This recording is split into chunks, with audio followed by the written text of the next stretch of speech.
Hey everybody, I'm Mr. Rogers. Welcome to the neighborhood. Happy to have you here. Today's a special episode because I'm here with two people who know the world of D&D inside and out. And that is the bard shrouded in mystery, Preston, and the king of DPR himself, Colby. How's it going, guys? Good. How's it going? Good. I like that. We just got out of Dungeons and Dragons, Honor Among Thieves, and we want to discuss our thoughts and opinions. Yeah. This will be two parts. The first part will just be some spoiler-free questions and thoughts and opinions on that without spoiling anything. And then the second half, if you've seen the movie and you want to hang out, we will go into a more spoilery territory. So I have some questions for you guys. Yeah, we haven't talked about it at all. No, we just got don't out. Say anything until we get on camera so we can get like actual reactions. Everything. Exactly. Yes. Do you think that it feels like D&D? I think that's the most important question. Yes. I think that the natural chaos in some of the fights. I think that the best laid plans that always go awry. I think it felt like a D&D match. I don't want to say to a fault, but if I have a concern maybe about the movie, it's that it felt like too much like a D&D game. You know what I mean? Like Self-aware, yeah. Like, yeah, it was super self-aware. Like, I've read books, for example, based on the Dragon Age series that were really good, and I liked them when I read them, but sometimes it almost felt like, and then I drank a mana potion, and I'm like, nah, like, like, that works in a video game, but it's not, it's a little weird in literature. So there were some things, you know, that would happen. I have a similar complaint, I think, about, like, the Critical Role, the Vox Machina animation stuff. It's like, every time Grog is like, time to rage, I'm like, you don't need to say that. Like, just rage. Like, you know what I mean? Like, so sometimes, but generally, yeah, like, lots of fun, and definitely felt like D&D. And I guess the reason why I'm maybe a little concerned about it is because I feel like I plan on seeing it with my wife, for example, and she's going to be like, you know, like, what? Like, because she doesn't play Dungeons and Dragons, so there might be some stuff that, I don't know. That It might be a lot of theater whispering. Like, explain it. Yeah. Sure. Do you think they did the world of Faerun justice, or does it feel like any other just kind of bland fantasy world? Is it uniquely its own thing? I feel like there's enough name dropping that happened that it felt like, oh yeah, we know where that. Oh, we've been there. Oh yeah, but there was I think for the most part, other than the main city that it takes place in, I think that it left me a little bit. The world felt small. If that makes sense. If there's one critique that I had about that. Yeah, I would say it felt maybe like a more generic fantasy setting. Like it happened to, and I don't think this is a spoiler, like it happened to take place in Neverwinter, and that's cool. Like there were some nods. Oh, we'll get the people from Baldur's Gate up here, you know, just to kind of like look at the audience and be like, you know. Wink. But other than those things, like it talked about Lord Neverember. It showed a map at one point, but like there wasn't a lot of like. For those who are familiar, you can't see my map. I've got the map of the Sword Coast up close. For those who have spent years playing in the Sword Coast, you know, it maybe didn't feel too much. I mean, they do go to one other place that definitely is kind of unique to Faerun, and I don't want to spoil that for those who haven't seen it. Yeah, generally, I think it felt a little more generic fantasy than like, this is the Sword Coast, this is Faerun, you know. It wasn't as much as epic fantasy as I would have wanted or expected. Because, again, when they're dropping names of certain places and just going there quickly, it just, again, for me, it just felt small. Yeah. Smaller than I would have liked. But. Yeah. I would agree with that. I think the one thing that I did enjoy about this world is it was gorgeous. It looked like they filmed in Scotland. Oh, yeah. It did. It was gorgeous. It was very beautiful. How do you guys think that the actors did for their characters? And do you think that they embraced their character class? Sorry, that's kind of a big question. That's a lot. So I'm going to say for the most part, yes. Like, for those who don't play D&D, I think they would be like, whatever. Yeah. They don't need to know that, like, that's a barbarian, like, that's a druid, you know what I mean? But it's fun for when you're in the know to be like, oh, like, I think she just raged, or, you know, whatever. Yeah. The only one, actually, that I would say maybe not so much was Chris Pine's character. Yeah. Like, I guess he was a bard, but because he had a lute. Because he had a lute. Yeah, exactly. but like, and he sang a little, but like heroic speeches. Yeah, there was no, he didn't really do anything. Kind of like bards. Yeah, I'm just kidding. He's the party face. Yeah, he is. He's the party face. But there was, and this might be a little bit spoilery, but he didn't do a lot of bardy things, I guess I'll just say. Yeah. Other than just kind of be there and get into hijinks. I think it was nice, though, that it wasn't your stereotypical bard that you find from like Dorcas Rising and other ones where he's seducing everything that moves. But it was fun. And but the other characters, I feel like, definitely. To your point, I think that he felt like he was more of kind of like College of Whispers type bard, that more like laid back, not in your face, bombastic, like throwing it and whatever. The one that I like, and again, this comes from a knowledge of how druids work and things like that. That was the one thing for me that I felt like it might have a bit of a misrepresentation for anybody who wants to go, oh, I just want to play, and then find out, oh, druids can do so much more than just wild shape. Wild shape. Which it'll be interesting to see how other people react to it. But that I thought was and there were times where like the rules lawyer in me was like, you're only supposed to be able to wild shape twice in a day, like or twice per short rest. Like that's way too many wild shape pieces. Have you seen that creature before? You have to see them. But then I went, like that. Like, thank goodness that they didn't try to stick to the rules that much. Maybe you know what I mean? Because that would have ruined it, right? Yeah. It's like you have to at some point be like, okay, yes, this is a game, but like trying to like do literal interpretation of game rules for movie's sake would have made a terrible movie. Right? So, do you think then that they represented the rules enough to show that this is a game, but also still that this is a movie and we're trying to tell an entertaining story? Or do you think they just abandoned it for story? Well, when they got to the boss battle, there was too many layer actions, so I thought it was good. I thought it was fine. Like, I think they struck a pretty good balance. Like, I feel like, again, like if you're in the know, it's kind of fun to be like, oh, that's that kind of is like how it works in the game or whatever, a few times. And then other times, just like I say with the wild shape thing, it's like, you can't like limit it artificially. It's like the most important thing here is to make a good movie. Yeah. Right. And not to like perfectly reenact like what playing D&D is going to look like. 6 seconds is up. It's your turn now. Exactly. Felt like a dungeon master wrote the movie. Put it that way. Yeah, exactly. Sure. And like players were the main characters. Right. Because like, stuff's going wrong. Always. It's like at one point I actually literally like turned to Preston and Dallin. I'm like this plan that they're hatching is totally something that Preston would come up with in game. Like it feels like, okay, I've got this idea. Yeah. Like to solve this problem, we're all like, all right, there's no way this is gonna work. Or like a typical D&D party. As soon as you come into a thing, you're like, okay, what do you have? Well, I have some rope and I have some. Totally. Yeah. All right. So in the world of D&D, there's obviously tons of monsters and creatures, and in the movie, there also is a ton of monsters and creatures. How do you think the CGI was? Do you think it held up? Do you think it was modern standards, or do you think it was maybe that's where they were trying to cut some corners for cost in the movie? I feel like it was a little bit there was parts like talking about this whole self-aware thing where they were like, okay, we don't want to be too serious with ourselves, but I feel like there was other parts that didn't bother me.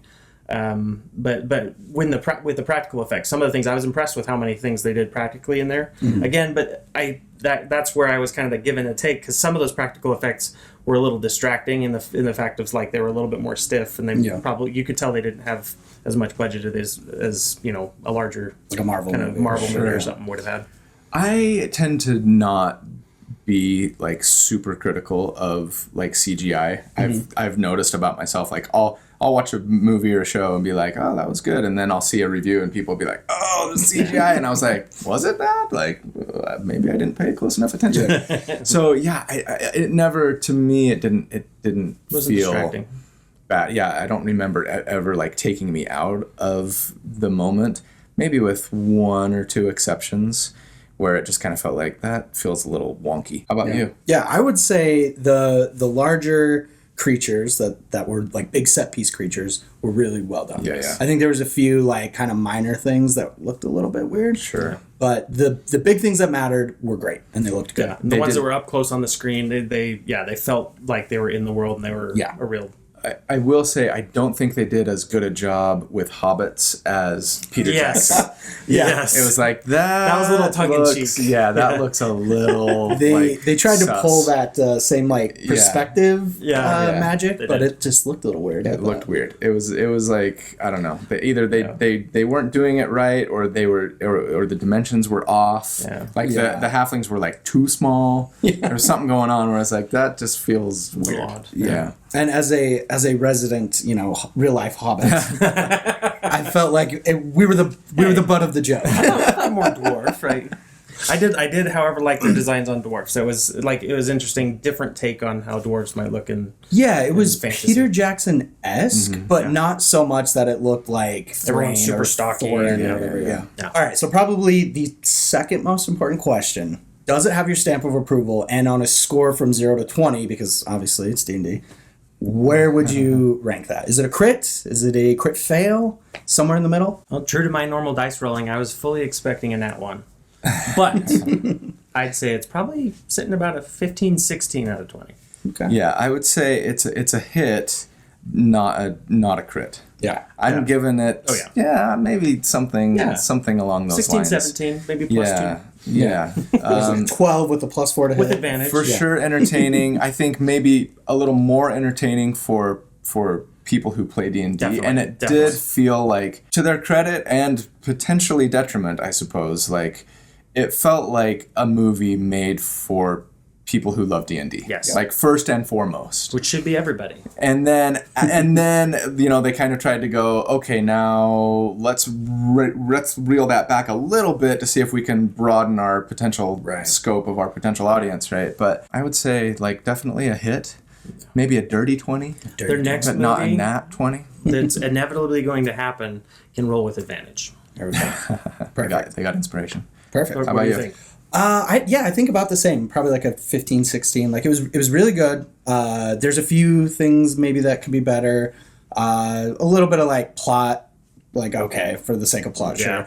I think for non-D&D fans, there's a lot of like jumping around at the beginning to set up the story. And I think if you aren't familiar with the locations, that might be a little confusing. Like, why are they here? Why are they here? Why are they here? Yes. And it eventually makes sense and comes Right. to a head. But if you're not familiar, I think might be a little bit weird. I think I noticed the same thing with the Warcraft movie when that came out, but this was obviously World much better They than did that. like Way a better. lot of spitball world Yeah, building where and, it's just like quick fire, Yeah. but they're expecting the sword coast that you can't see up there, and you know well. Well, the nice part too is early on, and again, hopefully this isn't too much in spoiler territory, but they do. It seems like the places that they name drop the most, a lot of them are in those starter campaigns. So, like if you played any of the starter adventures, a lot of these places will sound familiar. Sure. Well, I think that's good for this portion, but if you have seen the movie and you want to hang around for a more spoiler-filled conversation, hang out here. If not, thanks for tuning in. We'll catch you later. But everybody else, Last warning. this is the spoiler alert. Spoilers. So Spoilers. I'm taking my notes. let's talk a little bit more about the plot. Yes. We can get a little more spoiler now. So, well, just give me your general thoughts on the plot. What did you like about it? What didn't you like about it? There were some things that felt a little bit contrived. I thought a little ham-fisted. The one that sticks out the most to me is like the druid. What's her name? They almost With the Emerald Enclave. Yeah. yeah, they were almost like, okay, wouldn't it be cool if we had a druid? Yeah, owlbears, all this stuff. Awesome, great. Let's put her in. Like, how do we? You know what? Actually, I'm gonna say like it feels like when you're playing D&D and you're like having a session 0 and you're like, okay, like how do our characters know each other? It really does. I don't know. Let's just say like You two were together already, yeah. and then we found you. Yeah. Well, why are we together? Because you need to be. because my mom died and like you were, I don't know, or we're walking along and their bandits attacked and then we just happened to like defend them and now we're best friends or whatever. Like, the druid especially was like almost an afterthought of like, wait, why is she even gonna join this party? And she's like, oh, he like destroyed all these trees. It's like, okay, that's good. Let's go with that. Good enough. Yeah. The druid Save hippie the- reason. Arbor Day Foundation approves. And it definitely jumped a lot. I mean, it moved fast and it tried to take you to a lot of different places and do a lot of things, which Especially is cool. with the druid transition when it was like different animal. Well, and like they're like, I don't know, we're gonna go here. Now we're gonna go like use the talk to dead spell like at this graveyard. And now we're gonna go into the Underdark, and there's got to be a dragon there, so like we're gonna have that, and then we're gonna go.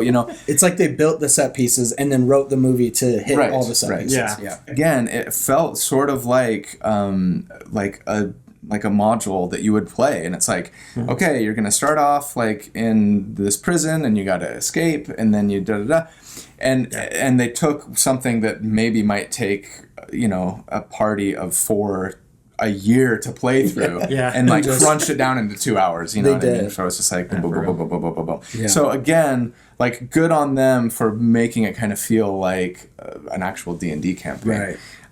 It was maybe a little rushed or a little forced, I think, at times. Yeah, they definitely tried to cram in a little bit too much for its runtime. It felt like maybe 2 hours. Yeah, it's just a little too much stuff for that short amount of time. I think if it was maybe half an hour longer, you could fit that in there. But also, it felt like a decent length movie. Yeah. So I would err on the side of cutting stuff rather than adding. Yeah, if it were 2.5 hours, I would have been like, come on, guys. Yeah, like, let's wrap it up. Yeah. Yeah, I will say, I think Chris Pine's Bard, which I can't remember, it sounded like they said Ed Gein. Ed. And I was like, that's a serial killer. I don't think that's what you meant.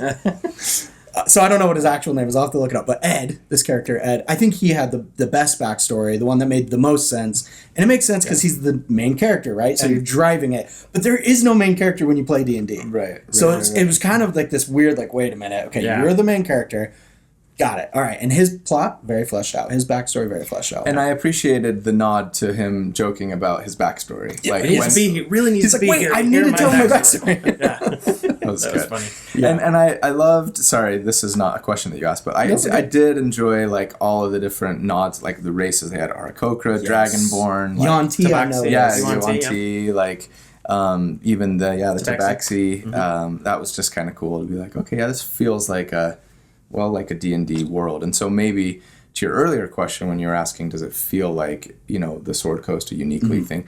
Like in those ways, maybe like they kind of, that was a move towards, I guess, something that was unique about the world of Faerun. Like if you're watching The Lord of the Rings, you're not going to see Aarakocra and Yuan-ti but that said, none of those characters played a particularly big part, right? They were just sort of like background characters. And that's something I did appreciate. And it's the same thing about like Arcane. It didn't sit and take a lot of time to sit and say, okay, here's a Tabaxi. This is who they are. This is what they are. It just kind of gave you glimpses and like you kind of get a feeling and sense of what they do as based on who they are and where they're at. And it didn't do too heavy-handed as far as like that exposition and trying to get people into the world. But I don't know. What were your thoughts on it? I think, so on that, yes, I agree. I think that the characters, the world, with the creatures that they created, uniquely its own thing. Yeah. But I want to switch gears. I think one thing that kind of bothered me, I'll start with that, because we have to have some criticism of this. Absolutely. Is Regé-Jean Page, I believe is his name. He is like touted like he's a main character in this plot. Mm-hmm. And he's there for maybe a handful of scenes. So I thought, when going into this, I thought, okay, he's going to be a bigger part of this party. And he kind of just carries the middle of the film and then bounces out. Was that the cleric. Or the paladin. The paladin, yeah. Very good moments, though. Yeah. Like, definitely nailed. Maybe the best parts of the film, I think. It definitely feels like, though, that they're using him. It's that classic thing where you have a big, strong, good guy come in, save the day, like, and at the hair of, like, it just somehow gets past, and then they kill him. Yeah, like, that character was like a DM PC. Yeah. He's like, I want to play too. He's got plot immunity. Like he one-shots everything, and then he like leaves after a while because it's like, okay, like, and you guys have to have some risk of failure. So like, I'm gonna make this guy disappear. I'm gonna take this guy out of the party. It almost felt like showing them, okay, you're a level 5 character, but this is what a level 15 character looks like. And that's another thing that I tried to not be too in my head about. Like at the very beginning, the sorcerer who's really bad at sorcery cast reverse gravity. I'm like, that's a 7th level spell. Yeah, but it was wild magic, but it takes forever to tell you that. I appreciated that Yeah. that they include that later, Yes. and it's like, oh, okay, well that makes sense. Then, All right, of cool. course, Then I'm okay with this. Yeah. Yeah. Attunement. What did you think about how they showed attunement? That was interesting. I mean, it's not your typical like, okay, I just have to sit and stare at take this a short item for rest. forever, or take a short rest, and it was an interesting way to like give the maybe not necessarily a voice and a face, but it did give it some kind of a spirit to it. So Yeah. it was an interesting kind of take on that, and I thought from a thematic perspective, like being able to tie those kinds of things into the character building moments from a DM's perspective, like I thought that was kind of a cool idea as far as like incorporating that into story moments. Yeah, And for sure. you find a cool item and it's like you put it on. Yeah. Or like when they were putting the thing on the kid, I thought for sure the first thing I thought of was whenever I hand anything to Bolt and Bolt gets cursed. I was like, oh no, they cursed. Cursed item for the kid. No, just invisibility. Let's talk our favorite moment. What? Go ahead. You go first, Preston. I had to say I really loved the Pudgy Dragon. The Pudgy Dragon was hilarious. Is that an actual? I felt like that's They a name known dropped, character. right? Yeah, they name dropped In and the world he came of- out and he kind of like but I rolled don't down. know I don't know. that I've dragon. never played the campaign that has that specific one. I'm sure you know, so put it in the comments and we'll What's with find the- out. what's with Is it Pudgy one of the Dragon? Chroma Conclave? Is it like what is this? Like I don't know. It did feel like a name drop moment though, and when it came out and it was kind of running, I kind of wish it had a little bit more to play into it than just a dumb beast because that's kind of dragons. But I think for what it was hilarious and I enjoyed it. I liked how they used his weight as kind of like a counter and it tipped that thing and they're just sliding down. Yeah. Those And if good. you notice that during that scene when he kind of claws onto it and the dragon starts sliding down, the paladin has his hand out to grab him and he like smacks his hand away as he's sliding down. It's like, I'm not going to let you save me. Yeah, he's like, no, I'm not going to take his hand. And just kept going. Nice. All right, Colby. I don't know. I'm having a hard time thinking of like a single moment. Maybe like when we first meet the druid character, and the sorcerer guy's like, "That's not the druid," and the horse like turns into the owlbear. That was just a cool moment. That was. If I hadn't seen the previews, I might have enjoyed it even more, like knowing that there was going to be an owlbear. But like they did a great job, I thought, like with the owlbear, and it looked like mean and ferocious. Yeah, that was like the man, best I wish depiction that of my an owlbear. moon druid could turn into an owlbear. In future editions, they can, I'm sure.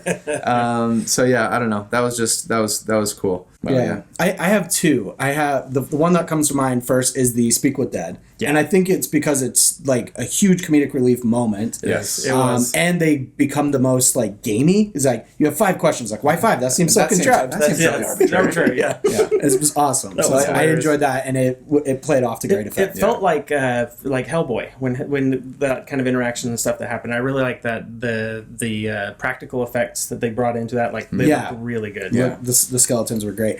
And I think that felt the most D&D-esque, at least from my perspective. Like sitting down with your, okay, you have 5 questions, and then inevitably 3 of them are wasted doing something stupid. Or you asked the wrong question, so it felt great. I That do growth think moment. that in general the movie's probably at its best when it's being light and funny. Yeah. Yeah, I agree. And like some would say, a lot of D&D tables. Yeah, are I at mean, their best when they're being It's off the light. rails a little It bit. is. you It know. is. Sure. When the times where they would take themselves a little too seriously were maybe the weaker moments, I thought. Yeah. But you haven't asked about that. You said you had 2 questions. Two favorite. Yeah, so then the second favorite part was, for me, the like little maze thing that they had going on. Yeah, Which that is was cool. A ton of cool creatures. We got to see a mimic. We got to see a displacer beast. Beast. There was the gelatinous cube. Yeah. Just so many different And you things. got And the the 500 OG D&D cartoon outfits on the different groups. on them. Oh, you know what? That was my favorite. Yeah, moment. when you I'm open it, taking and they're in the back. cage, and they're kind of looking at him, and like Yeah, became I was these like, little, like, oh my gosh, side that's characters. totally like Eric and Hank and Yeah. I All can't the other remember people in characters' the names. That was cool. The only thing I That was was missing was Uni. Where was Uni? It was Uni and the DM. He was gone. You got eaten by the displaced beast. Yeah. Yes. that Okay, was so really good. that's favorite moment. What about your favorite monster? Displacer Beast.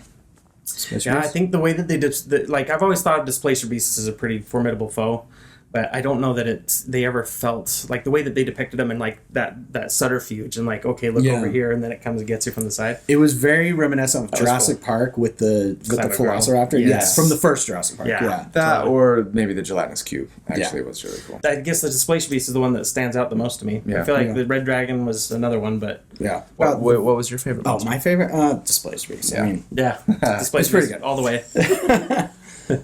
let's talk about the villain. do we think this is a good film villain? Is it kind of weak? Well, are we talking about Hugh Grant or are we talking about the Red Wizard? Let's talk about both. Okay. We'll start with Hugh Grant. He's kind of the puppet, we'll say. Yes. Right? The fake villain. The villain you take out first before you have the big bad at the end. I was surprised. I was expecting him to not do a very good job. Like to almost be like, okay, we got this name to like sell tickets. Yeah. But he's gonna kind of dial it in, or just be like, just feel out of place. He's a rom-com guy. He's not a D&D. I think he did a good job. Like I think he was pretty believable. He was pretty funny. Like, yeah, it's charismatic. Honestly, I couldn't tell if he was also a bard. He felt very. I think he was a rogue, but kind of rogue. Yeah, but I don't. like it a never mastermind. specifically I said. never saw he's a that. mastermind rogue. Exactly. Yeah, I think he was mostly good. I think it was a little bit cheap to kind of have him just be the fake villain for the real setup. Sure. But, this is D&D. They're using tropes that we would use at our table, and that's like a DM 101 right there. So that's fair. I thought it was fair. I thought it was okay. Yeah. I liked the setup of Sastham, like the whole like in the corner, these amberous eyes are like looking in from the darkness. Like that felt to me like, okay, that's a setup for a cool villain later. Please do not do what Star Wars did with Snoke, because he looks cool and I want to see him in the next movie or something, like some kind of time, because he was make him important. At that point, that scene you're talking about, I didn't know that this character was the Red Wizard of Thay, and so I was thinking, oh, it's this creepy warlock, and that's his patron. Like some lich or something. Like tucked away, and it was really cool, that like mystery that's and that awesome. Darkness. It definitely scratched that like edgy character that I love to play in D&D. So that was fun. How about least favorite moments? Ooh, least favorite. Let's see. I think mine was at the end. Like, you could see the end coming from a mile away, right? Yeah. Like, where, what's her name? Barbarian dies. Yeah. And he's like, oh, but I have this tablet. And it's like, oh, the dragonfly. I need represents to let his her go. wife. Yeah, exactly. Yeah, like everything. And bring her back. coalesces. Like they tried really hard to like tug on the heartstrings, and it's just like wasn't working for me. It's just like kind of like real D&D. It's like when a character dies, you're like, hey, I don't know. Like we've had some moments at our tables. It's true. That have felt like really like whoa, like a punchy, impactful. Just like, ooh, I got chills. Just like thinking about what just happened or whatever. Now, maybe that's because they're our characters and we're pretending to be these characters, and we've been playing them for hours and hours and hours and hours, 2 right? hours Yeah, exactly. So we had more time to sort of flesh them out and get into them and everything like that. But yeah, that one felt a little bit like just manipulative. Okay. Yeah, I agree. It felt a little bit because of the trailer that happened right before Fast and the Furious. So as soon as that came on the screen, for the whole time I was looking at her and I was just like, I'm waiting for her to say like, "Come on, Dom, for the family, for the family, like for the found family." And I don't know if it was just because of that trailer at the beginning that just got me in that mindset, but that was one thing the whole time I just couldn't get out of my head, and I don't know, I just need to see more films with her in it because I think the weakest moment was they kind of have this like fake resolution, and all films usually have this where it's like, oh, and now we get to sail off into the sunset with all of our gold. But wait, we're good guys, and we have to save, and it's like. Yeah. You don't even need to pretend. Like, we know you're going back. This isn't the end. You're not tricking anybody. Right, this isn't a twist. Like, yes, it's character growth, but it felt a little kind of the same way. It's like ham-fisted. A little ham-fisted. They're really great at selling all the D&D parts. Maybe not so great at like the artful like mastery of a film. Right. Sure. I wonder too. Like, I feel like that part felt a little bit like the DM's kind of thing, where the DM's like, hey, this town's over here is getting destroyed. And he's like, no, we're going off the sunset. We're good. Like, come on. But now the Red Wizard is doing their stuff. Guys. And then, it's fine. It definitely felt a little weird. Yeah. There was a ton of Easter eggs in this film. Probably too many to notice on the first time. No. Probably have to go see it a second time to catch them all. What was your favorite Easter egg that you noticed? And it can be just like inclusion of like a specific character race or whatever. For me, it was definitely like the original cartoon Dungeons and Dragons characters. We've kind of already talked about that, but yeah, that just tickled me. Yeah, awesome. I'll say I liked the inclusion of the mimic. it wasn't so much an Easter egg. They actually used it a little bit, but it's funny to see him open these chests and getting these items. Like, hey, I want an item, and then of course it's the mimic. Because like that was good. One thing that I think that was nice about the mimic is that I'm not sure, but there was the cart and there was these large giant clams, and it kind of licked itself. And I noticed that. Is that one of them? Is that a mimic? And I wondered if that was maybe like a subtle, be like get you prepared for something to happen later. Yes. But I need to watch it again to see what exactly it was, because I'm assuming it's a mimic, but I don't know. Yeah, mimic was probably the best, other than the ones we've already kind of talked about. I can't think of any others. It came so fast. Yeah, there's so much. What did you think about the way that the Aarakocra looked and the Dragonborn? Was it kind of how you imagined it in your head? Aarakocra was a little bulkier than I was expecting, but the Aarakocra was pretty spot on. Yeah. The Dragonborn looked like it reminded me of something that might have been in like Neverending Story or like a Jim Henson like Dark Crystal. Yes, that the whole time I kept thinking like these practical effects, they look like Dark Crystal to me. Yeah. Which isn't that's not a knock. A dig. No. I mean, it was like, oh, wow, that looks like pretty cool. Yeah. I'm glad it wasn't just like a bunch of CG next to people and they were trying to interface with each other. I think the practical effects definitely helped in that regard. Yes. What do you think? Yeah, I agree. I think they look great. The Dragonborn a little less so than the Aarakocra, but I think it's like Aarakocra you have something to look at to like design after. Like you can look at an eagle and design, but like a Dragonborn you're like, okay, kind of looks like this lizard maybe and a little bit of this lizard and trying to piece it together. So a little bit weird, but still overall pretty good. Tabaxi? That kind of like... That looked like a puppet. Hand up the puppet like close up to the camera. Especially the baby. Yes. The baby one looks like a little automaton, like a little Chuck E. Cheese. Like a baby Grogu. And I get that they were trying to they were trying to make this the paladin that you're typical, like he walks up and he just like puts his hand on it and it opens its mouth and he delivers the child to his like it was very melodramatic, but yeah I don't know, that was a little distracting to me. All right, do you think we're gonna get a sequel? I hope we do. Honestly, I do, and I hope it's that Wizards has learned their lesson and they don't do anything else stupid in the next between now and then, and that we can have another, because we need more fantasy movies that aren't just like Lord of the Rings, and I love Lord of the Rings, but we need something that's not squarely in that high fantasy, because I feel like if we're ever going to get Stormlight Archive, we got to get through D&D M1 Thieves first. What I want is to see, it wouldn't work. Like part of me really wants to see like a movie that's like Ravenloft. Yeah, or the Tiamat, like the Horde of the Dragon. They kind of hinted at that with the Barbarian, right? It's like a little bit into her past story. She's like, "Oh, we slayed the Cult of the Dragon at this battle," and the whole time I was like, "Oh, my character was there, and my character was the champion of that battle." Like that was so cool. That's why it might not work very well, is because for like if their main audience is people who play D&D, it's gonna be like, that's not how it happened. My character actually died to Strahd. They didn't win. Yeah. I mean, and if they do, they at least have to have the name drop of the broom that kills you immediately. Yeah, John Broomsman. Like, you gotta have it. You gotta have it. Level 1, knock someone out. I mean, obviously, it's going to depend more than anything on how successful the movie is. It's true. I have no idea. Like, there weren't a lot of people in the theater. That's what I was going to say. Based on our theater, there wasn't a lot. I mean, to be fair, but it is the middle of the day. Yeah, I wonder what it would be like, Friday night.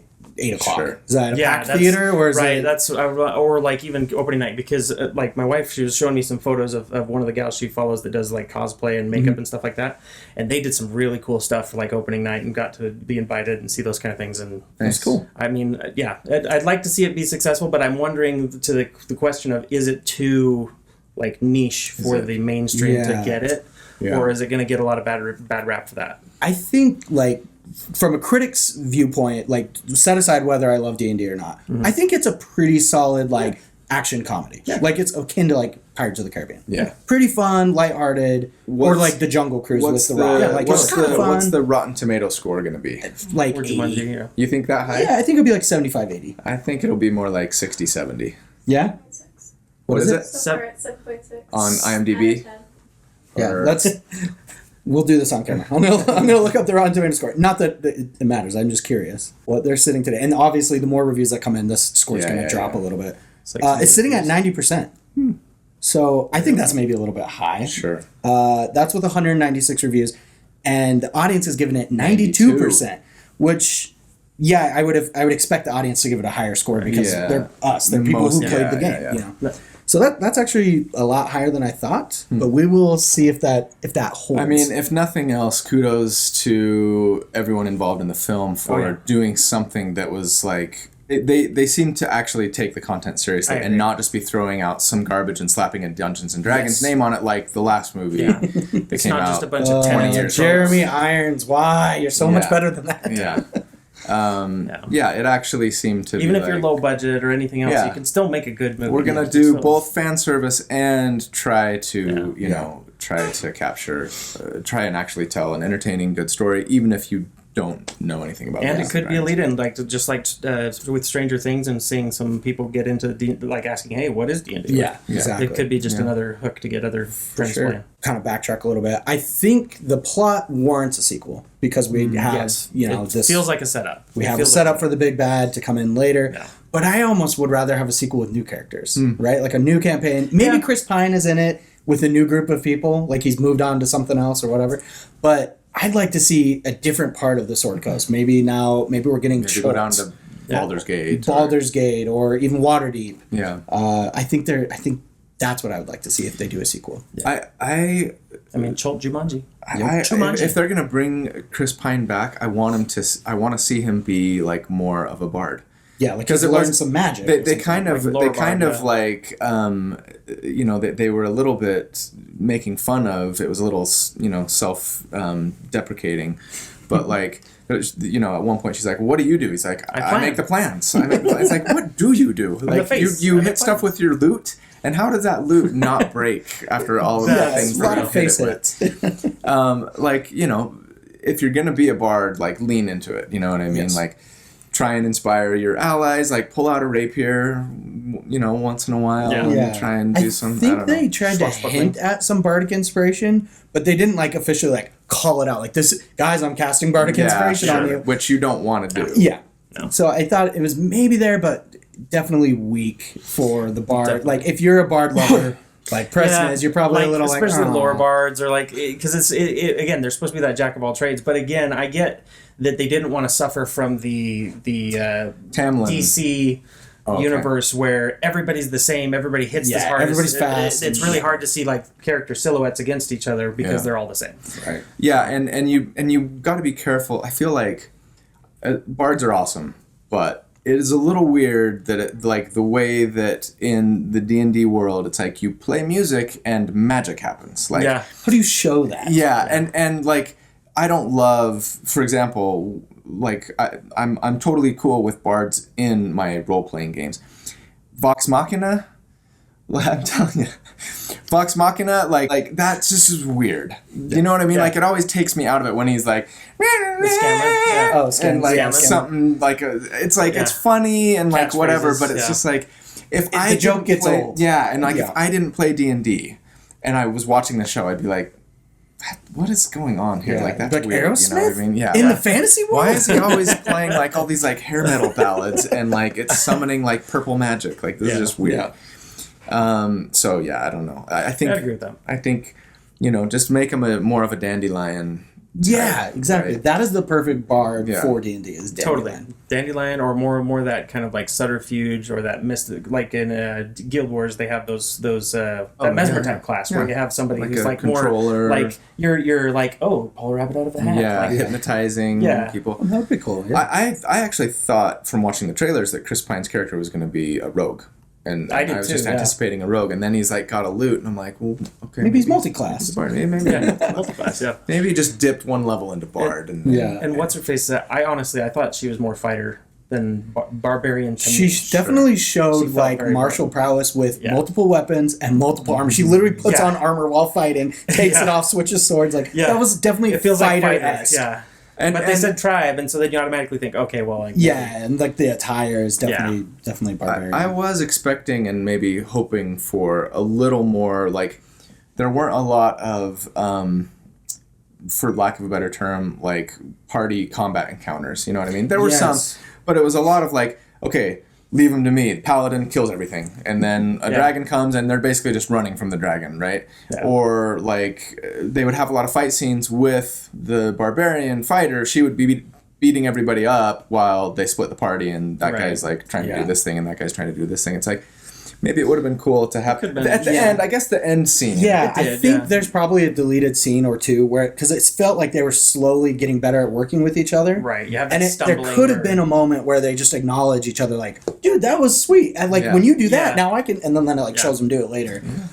So maybe there's a deleted Instead of scene hitting or him with the something. loot and trying to use my -8 in strength to try Yeah, to grab somebody. you're taking the help action is what you're doing. You're Yeah. bonking them with the loot. Yeah, giving them advantage. Yeah, and then, yeah.